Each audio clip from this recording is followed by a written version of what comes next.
প্রিয় চাকরি প্রত্যাশী বন্ধুরা, আসসালামু আলাইকুম। আশা করি আল্লাহর রহমতে আপনারা সকলে ভালো আছেন। তো ট্যাক্স অফিসে নতুন নিয়োগ বিজ্ঞপ্তি প্রকাশিত হয়েছে 27 এপ্রিল 2026 খ্রিস্টাব্দ তারিখে। তো এই নিয়োগ বিজ্ঞপ্তিটা নিয়ে আজকের এই ভিডিও, অবশ্যই আপনারা ভিডিওটি শেষ পর্যন্ত দেখবেন। অর্থাৎ কর কমিশনারের কার্যালয়ের এই নিয়োগ বিজ্ঞপ্তিটা নিয়ে আজকের এই ভিডিও। তো ভিডিও শুরুর প্রথমে আপনি যদি অল জব নিউজ বাংলাদেশ এই চ্যানেলে প্রথমবার এই ভিডিওটি দেখে থাকেন, তাহলে আমাদের এই চ্যানেলটিকে সাবস্ক্রাইব করে রাখবেন, notification bell button all press করে রাখবেন, এই ভিডিওটিতে লাইক করে দেবেন। আর যারা ফেসবুক পেজে ভিডিও দেখছেন, ফেসবুক পেজটি ফলো দিয়ে রাখবেন। ডিসক্রিপশন বক্সে আমাদের ফেসবুক পেজের লিঙ্ক দেওয়া রয়েছে, তো এখানে ক্লিক করে দেবেন।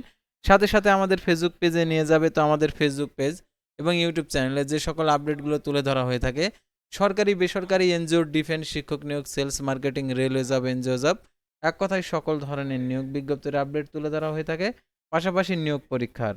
তো আর কথা না বাড়িয়ে চলে যাচ্ছে মূল সার্কুলার পেজে, যেহেতু আপনারা আর কি ট্যাক্স অফিসে যে নিয়োগ বিজ্ঞপ্তি প্রকাশ করছে, এই নিয়োগ বিজ্ঞপ্তি সংক্রান্ত তথ্যগুলো আপনাদেরকে দেখিয়ে দিচ্ছি। তো দেখতে পাচ্ছেন এখানে 27 এপ্রিল 2026 খ্রিস্টাব্দ তারিখে এই নিয়োগ বিজ্ঞপ্তিটা প্রকাশিত হয়েছে।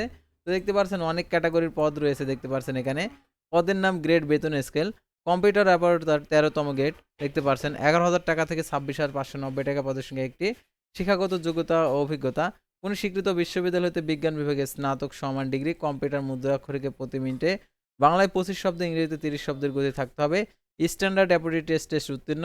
তারপর দেখতে পাচ্ছেন প্রধান সহকারী 13তম গ্রেড, 11,000 টাকা থেকে 26,590 টাকা পদের সংখ্যা 22টি, কোনো স্বীকৃত বিশ্ববিদ্যালয় হইতে যে কোনো বিষয়ে দ্বিতীয় শ্রেণী সমান সিএপিতে স্নাতকোত্তর ডিগ্রি, কম্পিউটার মুদ্রাক্ষরিকের সর্বনিম্ন গতি প্রতি মিনিটে ইংরেজি 30 এবং বাংলায় 25 শব্দের গতি থাকতে হবে। তারপর দেখতে পাচ্ছেন উচ্চমান সহকারী 14তম গ্রেড, 10,200 টাকা থেকে 24,680 টাকা পদের সংখ্যা 22টি, কোনো স্বীকৃত বিশ্ববিদ্যালয় হইতে যে কোনো বিষয়ে ন্যূনতম দ্বিতীয় শ্রেণী সমান পেতে স্নাতক সমান ডিগ্রি, কম্পিউটার মুদ্রাক্ষরিকের সর্বনিম্ন গতি প্রতি মিনিটে ইংরেজিতে 30, বাংলায় 25 শব্দের গতি থাকতে হবে। তারপর 7 মুদ্রাক্ষরিক কাম কম্পিউটার অপারেটর 14তম গ্রেড, 10,200 টাকা থেকে 24,680 টাকা পদের সংখ্যা 23টি, কোনো স্বীকৃত বিশ্ববিদ্যালয় হইতে যে কোনো বিষয়ে ন্যূনতম দ্বিতীয় শ্রেণী সমান পেতে স্নাতক সমান ডিগ্রি, লিপিতে সর্বনিম্ন গতি প্রতি মিনিটে ইংরেজিতে 70 এবং বাংলায় 45 শব্দের গতি থাকতে হবে। কম্পিউটার মুদ্রাক্ষরিকের সর্বনিম্ন গতি প্রতি মিনিটে ইংরেজিতে 30 এবং বাংলায় 25 শব্দের গতি থাকতে হবে। তারপর দেখতে পাচ্ছেন অফিস সহকারী কাম কম্পিউটার মুদ্রাক্ষরিক 16তম গ্রেড, 9,300 টাকা থেকে 22,490 টাকা পদের সঙ্গে 27টি, কোন স্বীকৃত বোর্ড হতে দ্বিতীয় বিভাগ সমান সিএপিতে উচ্চ মাধ্যমিক সার্টিফিকেট সমান পরীক্ষা উত্তীর্ণ, কম্পিউটার মুদ্রাক্ষরিকের সর্বনিম্ন গতি প্রতি মিনিটে ইংরেজিতে 20 এবং বাংলায় 20 শব্দের গতি থাকতে হবে। তারপর দেখতে পাচ্ছেন অফিস সহায়ক 20তম গ্রেড, 8,250 টাকা থেকে 20,010 টাকা পদের সঙ্গে 27টি, কোন স্বীকৃত বোর্ড হইতে মাধ্যমিক স্কুল সার্টিফিকেট সমান পরীক্ষা উত্তীর্ণ। সাধারণত এই নিয়োগ বিজ্ঞপ্তিতে যে সকল জেলার প্রার্থীগণ আবেদন করতে পারবেন, তো দেখতে পাচ্ছেন অর্থ মন্ত্রণালয়ের অভ্যন্তরীণ সম্পদ বিভাগ। তো দেখতে পাচ্ছেন অনুযায়ী ছাড়পত্রের ভিত্তিতে কর কমিশন, কর অঞ্চল, নরসিংদী গ্রেড 13 থেকে 20তম গ্রেড পর্যন্ত শূন্য পদের অস্থায়ী ভিত্তিতে মোতাবেক জনবল নিয়োগের লক্ষ্যে নরসিংদী ও কিশোরগঞ্জ জেলার স্থায়ী বাসিন্দাদের নিকট হইতে নিম্নে বর্ণিত পদসমূহের পদের পাশে বর্ণিত যোগ্যতা সম্পন্ন শর্ত সাপেক্ষে টেলিটক বাংলাদেশ এর ট্যাক্স নরসিংদী.টেলিটক.com ভিডিও ওয়েবসাইটে গিয়ে অনলাইন দরখাস্তের আহ্বান করা যাচ্ছে। শুধুমাত্র এই দুই জেলার, অন্য জেলার এই নিয়োগ বিজ্ঞপ্তিটা প্রকাশিত হলে অবশ্যই আপনাদেরকে জানিয়ে দেওয়া হবে। সেহেতু অবশ্যই আমাদের এই চ্যানেলটিকে সাবস্ক্রাইব করে রাখবেন। আর যারা এই নিয়োগে আবেদন করতে যাচ্ছেন, অর্থাৎ নরসিংদী এবং জেলার এবং কিশোরগঞ্জ জেলার প্রার্থী রয়েছেন, তাদের ক্ষেত্রে এই নিয়োগ বিজ্ঞপ্তির আরও যে তথ্যগুলো রয়েছে, এগুলো অবশ্যই অনুসরণ করতে হবে। সেগুলো আপনাদেরকে দেখিয়ে দিচ্ছি। তো দেখতে পাচ্ছেন সকল পদের প্রার্থীদের আবেদনকারী বয়স 1 এপ্রিল 2026 খ্রিস্টাব্দ তারিখে 18 থেকে 32 বছরের মধ্যে হতে হবে। বয়স প্রমাণের ক্ষেত্রে অ্যাফিডেভিট গ্রহণযোগ্য নয়।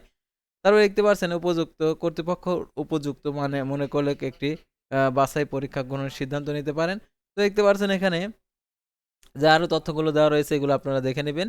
আর কি এই নিয়োগের ক্ষেত্রে সাধারণত এই নিয়োগের আবেদনের শুরুর তারিখ আপনাদেরকে দেখিয়ে দিচ্ছি। তো অনলাইনের মাধ্যমে আবেদন করতে হবে। তো অনলাইন আবেদনপত্র জমাদানের শুরুর তারিখ 4 মে 2026 সকাল 10টা। অনলাইন আবেদনপত্র জমাদানের শেষ তারিখ 24 মে 2026 বিকেল 5টা। উক্ত সীমার মধ্যে ইউজার আইডি প্রাপ্ত প্রার্থীগণ অনলাইন আবেদনপত্র সাবমিট করা হলে 72 ঘন্টার মধ্যে এসএমএস এর মাধ্যমে পরীক্ষার ফি জমা দিতে পারবেন। আর অনলাইন আবেদনপত্রে 300x300 পিক্সেল ছবি এবং 300x80 পিক্সেল স্বাক্ষর আপলোড করতে হবে। ছবির সাইজ 100 কেবি, স্বাক্ষরের সাইজ 60 কেবি। আর অনলাইন আবেদনপত্র পূরণকৃত তথ্য পরবর্তী কার্যক্রমে ব্যবহৃত হবে। সেহেতু অনলাইন আবেদনপত্র সকল তথ্য সঠিকতা প্রার্থী সম্পর্কে শতভাগ নিশ্চিত হবেন এবং অনলাইনে পূরণকৃত আবেদনপত্র একটি রঙিন প্রিন্ট করে সংরক্ষণ করে রাখবেন। আর দেখতে পাচ্ছেন কিভাবে টাকা প্রদান করতে হবে সেই পদ্ধতিটি, অর্থাৎ আবেদন করার পর টেলিটক প্রিপেড মোবাইল নম্বরের মাধ্যমে 1 থেকে 5 নং ক্রমিক নং পয়ের জন্য 112 টাকা, 6 নং ক্রমিক নং পয়ের জন্য 100 আর কি 56 টাকা প্রদান করতে হবে, শুধুমাত্র 56 টাকা। আর অনগ্রসর প্রার্থী যারা রয়েছেন, প্রতিবন্ধী এবং তৃতীয় লিঙ্গের প্রার্থীদের ক্ষেত্রে 56 টাকা। কিভাবে টাকা প্রদান করতে হবে সেই পদ্ধতিটাও দেওয়া রয়েছে। আর প্রবেশপত্র প্রাপ্তির বিষয়টি, অর্থাৎ এই পরীক্ষাগুলো এই 2 জেলার মধ্যে আর কি অনুষ্ঠিত হবে।